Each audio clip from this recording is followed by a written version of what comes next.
Fox line ഇൻഫോയിലേക്ക് സ്വാഗതം. അർഹമായ എല്ലാ പൗരന്മാർക്കും ആരോഗ്യ ഇൻഷുറൻസ് നൽകുന്നതിനുള്ള പുതിയ പദ്ധതിയുമായി കേന്ദ്ര സർക്കാർ. നിലവിൽ രാജ്യത്തെ ജനസംഖ്യയിൽ 30% ആളുകൾക്കും ആരോഗ്യ ഇൻഷുറൻസിന്റെ പരിരക്ഷ ലഭിക്കുന്നില്ല.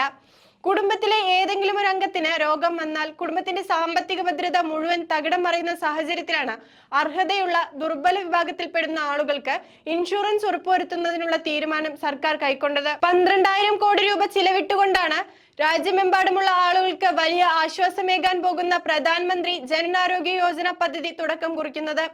പദ്ധതിയുടെ ഭാഗമാകുന്നതിനായി സർക്കാർ കുറച്ച് മാനദണ്ഡങ്ങൾ വച്ചിട്ടുണ്ട്.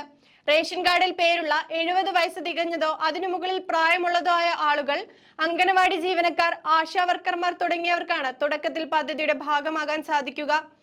സർക്കാർ ആശുപത്രിയിലും സർക്കാർ അംഗീകൃത സ്വകാര്യ ആശുപത്രികളിലും ഡോക്ടറുടെ കൺസൾട്ടേഷൻ ഫീ മുതൽ ശസ്ത്രക്രിയയ്ക്ക് ആവശ്യമായ പണം വരെ എല്ലാം പദ്ധതിയുടെ കീഴിൽ ഉൾപ്പെടുന്നു.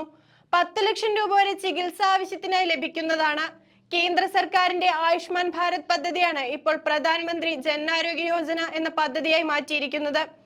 അർഹതപ്പെട്ടവരെ കേന്ദ്ര സർക്കാർ നേരിട്ട് തിരഞ്ഞെടുക്കുകയാണ് ചെയ്യുക. തിരഞ്ഞെടുക്കപ്പെട്ട ആളുകൾ പിന്നീട് ആധാർ, റേഷൻ കാർഡ് എന്നിവ ഉപയോഗിച്ച് രജിസ്റ്റർ ചെയ്യുകയും വേണം. കൂടുതൽ ഇൻഫോർമേറ്റീവ് വീഡിയോകൾക്കായി ഫോക്സ് ലൈൻ ഇൻഫോ സബ്സ്ക്രൈബ് ചെയ്യുക.